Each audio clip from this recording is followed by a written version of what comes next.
Mud Puddles! Today we are going to be making an F-bomb. For those times that maybe you want to swear at somebody but you shouldn't. So, you know, throwing them with a soft projectile is more recommended. This is the one I'll be making. I'm just using worsted weight yarn and then stitching the F on it. I have also made one in a blanket yarn, so the pattern does translate well for blanket yarn. These are surface slip stitches, I believe. I'm not very good at them. Usually this actually came out very well, so if you already happen to know how to do that, feel free, or use your preferred embroidery method to get the F on there. But otherwise, let's get started. So the colors that we're going to need are white for the fuse, orange for the F and the little fire sparks, gray for the metal cap before the fuse, and black for the bomb. These colors are, of course, use whichever you prefer, but these are the most typical for other F-bombs I've seen. You'll also need a stitch marker, scissors, and the hook size matching your yarn. Since I'm using worsted weight, mine will be a 3.5 millimeter hook. Okay, so we are going to start with the main body or bulb of the bomb. I'm going to start with a magic circle, and I realized I've never said how to do that. So what I do is with 3 fingers, grab the yarn, cross it over on the underside, and then you'll have these 2 loops on the top of your hand. I hold it a little bit with my pinky. And you're going to go under the first loop, grab the second one, and pull through, and kind of rotate your hand while you do that. What you should have, there's a little loop there. There's the one over your hook, the one still around your fingers. You kind of pinch on these, pull your hand through, grab the yarn you'll be working with. And what this magic loop basically is an untightened slip stitch. Or not a slip stitch, excuse me, a slip knot. Took a second there. And then you can kind of hold it a little bit. That takes practice, but chain 1, and then we are going to single crochet 6 into the magic ring. 2, 3, 4, 5, and 6. And when you reach the end, you'll have that last little tube you want to make, or tube, last little thread you want to make sure it's in the center, kind of going over the loop. And you're going to pull that, pull that, and it should close your magic circle. Hence the magic part of it. And we will start on round 2. We're going to increase every stitch, which I realize is a little hard to see with black yarn. But if you've done a magic circle, some people tie a knot right here to help it prevent slipping, but I like to carry it on the back side, so just like that. And then we're going to increase or do 2 single crochets in every stitch around.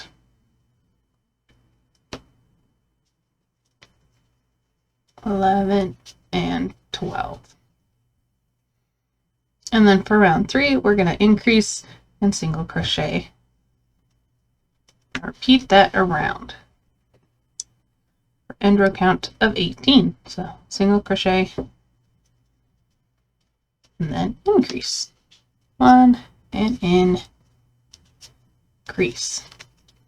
Now to make sure our bulb bomb body is more round and less cornered, we are going to offset the increases. So what that means is we're going to single crochet in the first one, increase in the next, and then we're going to single crochet 2 and increase again. And this will make it so that the increases aren't right on top of each other. So again, single crochet twice and increase. And then by having those increases offset, we won't end up with essentially corners in our otherwise round object. 2, increase, 1, 2, increase, and then we should have the one left over. and single crochet in that last one. And that should give you an end row count of 24. And then for round 5, we're going to increase and single crochet 3. Increase, so that'll put the increase right here where this my pink marker is, and then the increases from last round are here, so they're on either side of it versus stacked in a line. So increase and then single crochet 3, 2 and 3, increase and repeat, 2 and 3. And then for round 6 we're going to continue offsetting. And what we're going to do is single crochet 2, increase, and single crochet 2. And that is essentially the pattern that we're going to repeat around. So 2, increase, 2, and then that's, so 2 single crochets, increase, 2 single crochets, and then again 2 single crochets, increase. And that's basically putting 4 in between each increase, except for there'll be 2 on this side of the marker and 2 at the very end that are just single. 1 and 2. And that'll give you an end row count of 36.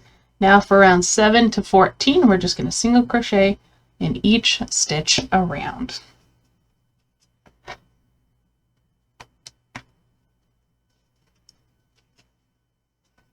And while I work on that, I'll see you at the end of round 14.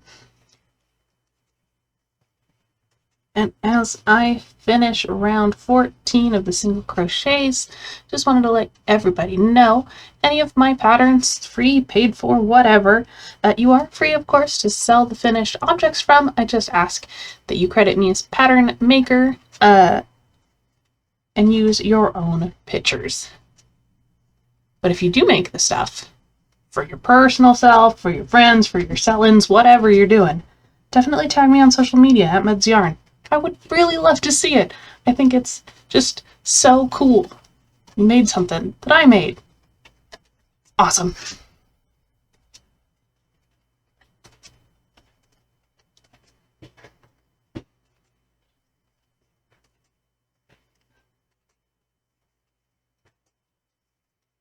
All right, and then as we get closer toward the edge here, this is where we're going to start to dome the top of it. And what that means is we're essentially going to do the increases in reverse. So for round 15, we're going to single crochet 2, decrease, single crochet 2. And preferably not drop our stitches about it. Okay, 1, 2. I like to use the invisible decrease, so I'm just picking up the front 2 loops of each of those single crochets, yarn over, pull through those 2, yarn over, pull through 2. That's a decrease. 1, 2, and then again, so 1, 2, decrease, and 1 and 2. You can kind of see it very, very, very starting to curve there. So then for round 16, we are going to, decrease, and then single crochet 3. 1, 2, and 3. Decrease, and 3.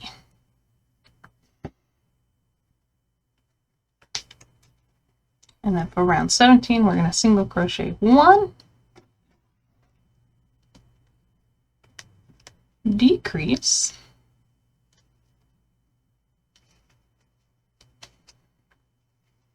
and single crochet 2. Decrease, 1, 2, decrease, and single crochet in that very last stitch. And this is where you're going to start to stuff it.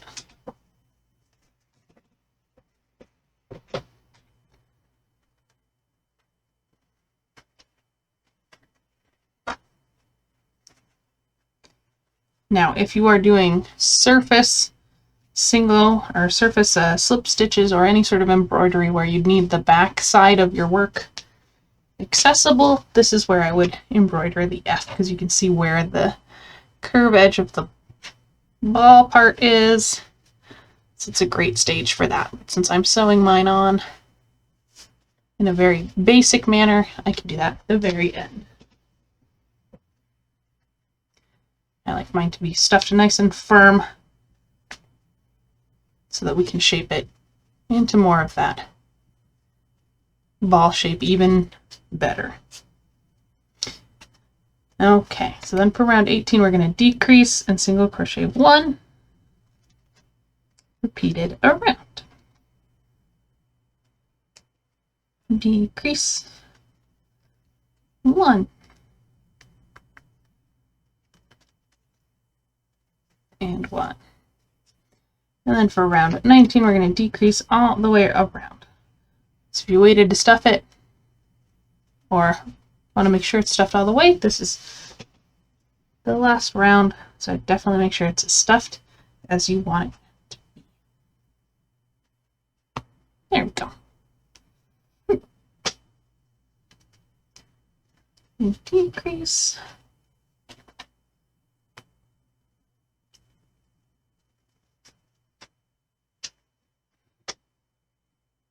Though I will say it is not the easiest to do decrease stitches on a full of stuffing little ball.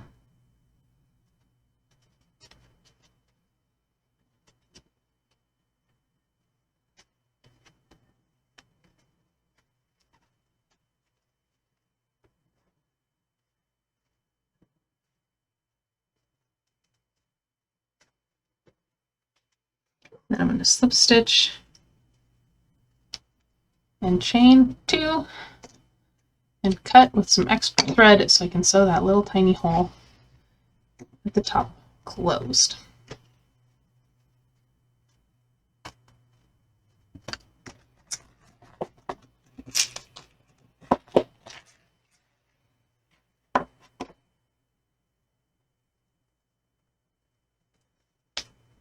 Now this doesn't have to be the best job, because when we put our fuse topper on, this is what it will cover.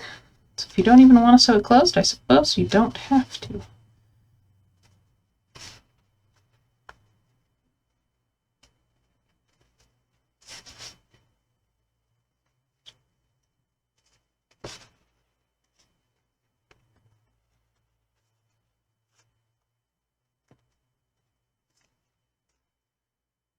Stick that back in and through.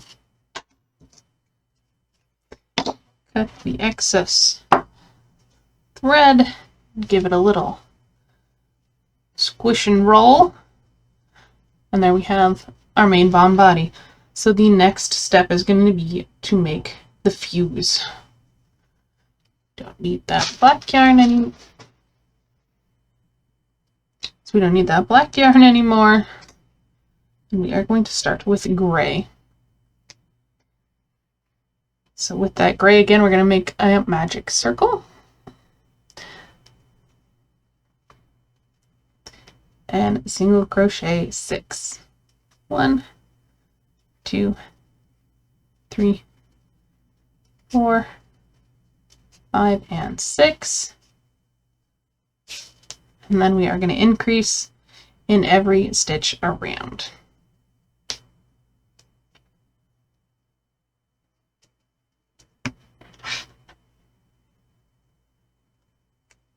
One, 2,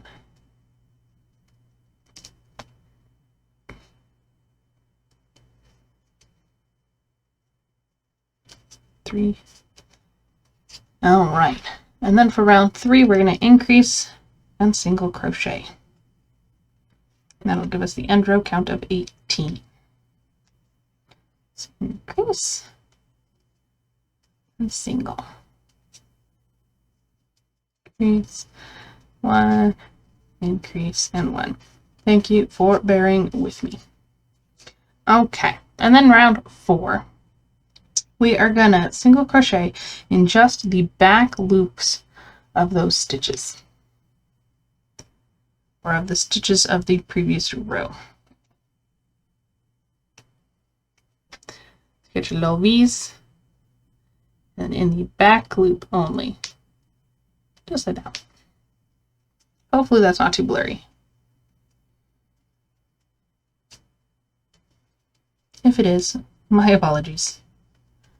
We're improving little by little. But doing it in the back loop will give your bomb fuse card this nice edge to it. So you're not just putting a silver disc on top of the bomb.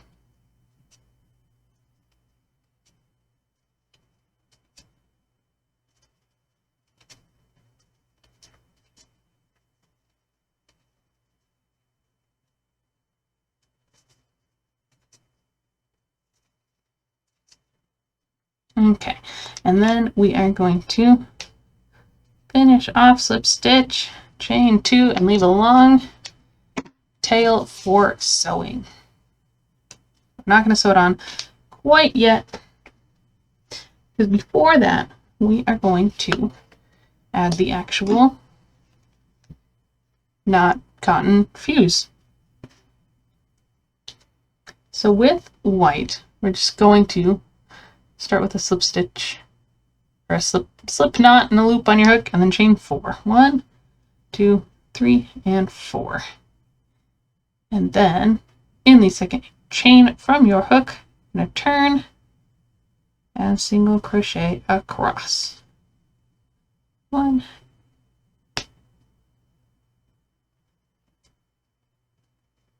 2, and 3. And then for about 4 rows, you're going to chain 1, turn, and single crochet across. Now this is going to be your fuse, so the more rows you do, the longer your fuse will be. If for some reason you want a really long or really tiny one, you hold that power. But I like about 4 rows, I think, gives it a nice, reasonable length. Good enough to throw and run away from before, you know, the person you threw it at realizes what happened.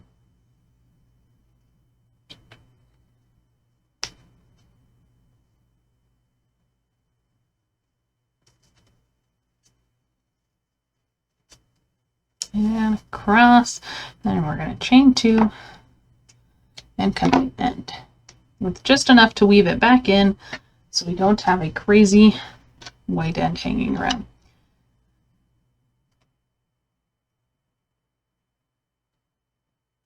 Actually, excuse me, I should have cut that long enough to sew into the top of my fuse, which I think it is, but hopefully you did not cut yours before I realized my silly mistake. You can always tie more string on it, and you know, crochet is like baking. You should read the whole pattern before you start. Read the whole instructions so that halfway through when it says refrigerate overnight, you're not stuck with cookie dough and a party in 2 hours that you said you'd make cookies for. What? That has never happened to me. Just kidding, that happens all the time.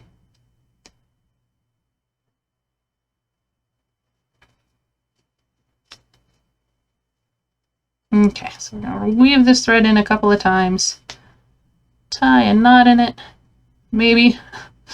This is one of the reasons cutting an extra long thread for sewing is good, so that you can tie in your ends easier, if nothing else. Okay. Then we're going to weave in this thread, because we do not need it. hanging around, being all silly like. And I'm just going to weave mine back down the side, and then, since it's that long, in through the bottom of the fuse. Just like that. So there's our little fuse cap. And if you want your fuse to be lit aflame,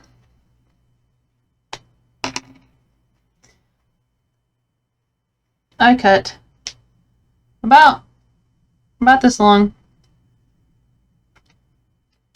threads wrapped around my hand a handful of times. And then we're going to cut it here. If our scissors work, there we go. And then since the other end of it is here and the end's here, I'm going to very carefully not get it myself, but cut it so we have little strips of yarn. I'm going to take some of them with a little loop on my finger. If you do latch hook or any other sort of thing similar to this, however method works best for you, but I tend to pull them through and then try to pull all the ends through the loop. I think it's called a lark's head knot. And then just pull it tight. It's a little chaotic, but I mean, we're also making a joke explosive, so what's a little chaos?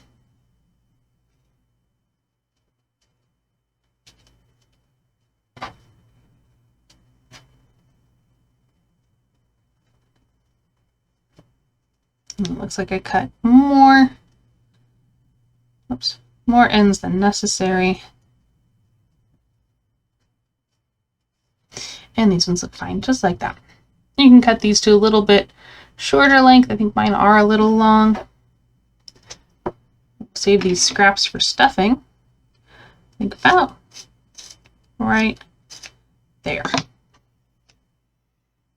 If you want to go truly hectic, use some orange, red, and yellow, and you look like real fire.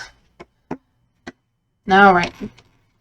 So then we are going to sew our fuse onto the top of our bomb. So there are 18 stitches in this last row that we did, and about 3 rows back from the top there's about the same amount of stitches. So you can kind of use that as a guide to sew your fuse cap on right in the top middle, and it works out pretty well. Sewing it on like but keep those loose threads definitely tucked up inside as you sew this on. And when you get close to the end, and there's just that little perfect little gap, you might want to stuff it more. Be sure to hold it in place. See what you think. It's a little tiny bit of stuffing. So that'll help keep it have a little bit more structure. There we go.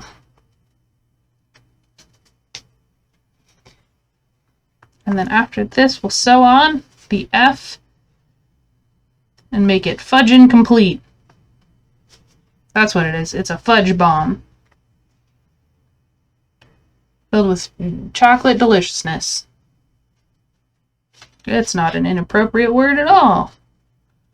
It's a celebration of weird, mushy but not mushy chocolate treats. I'm going to stop talking about that now.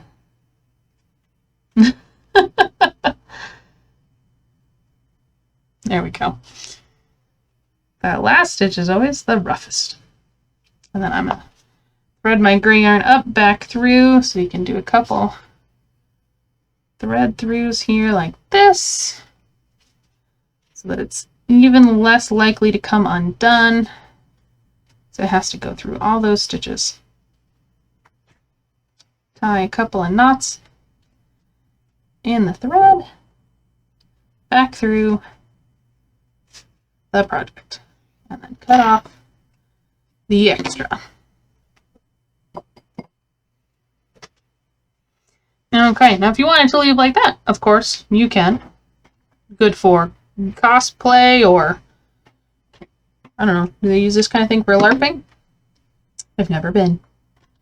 Looks like fun though. Then we're going to cut a nice long thread of our orange yarn I'm going to thread mine before before I tie a knot in the bottom of it. Put the needle on. Tie the ends together because I want it to be a little bit thicker of a line than the last one I made. But use your preferred embroidering method. I do recommend starting with the top of the F before going down the side. So what we're going to do is we're going to go in. I'm going to try to get this as best I can. So we're going to go under 2 stitches, since crochet kind of naturally has a very nice, whoops, okay. So we're going to go in way over here and pop out here, so it's got a good bunch, so that when I pull this dang knot through, come on, it doesn't go through, there we go, it doesn't go through the whole thing, and I can cut off that little bit of extra that's poking out. Pull that in. There we go. That was kind of silly. But then what I'm going to go do, I'm going to do my best to show this, is I'm going to go back 1 stitch and then essentially skip the hole it came out of, like this. And then as I pull it through, and then kind of repeat that method. So in this one that in this stitch here, skip the one it came out of, like that. And do that over and over again through the whole thing, and it should give you a pretty even line. And then you're not, you know, doing too much chaotic shenanigans. The hardest part, though, is going to be the corner of the F. So what we're going to do is go in this one, but instead of going across, we're going to go down. It's a little bit more of an angle. It's going to be the same process. And so then we're going up 1 and then carving it down this way. There's probably a much better method to this for sewing, but this works just peachy for my iffy at best sewing skills.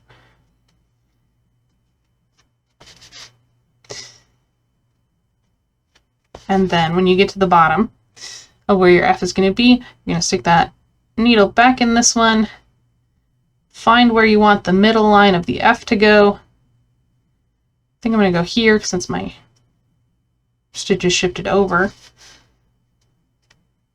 Should have gone one over, but that's okay. And just kind of sew on, using the same in and out method.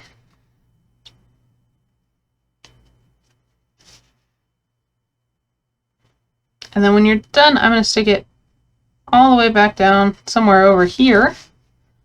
So there's the F. It's similar to how we started. I'm going to tie a big old knot in it.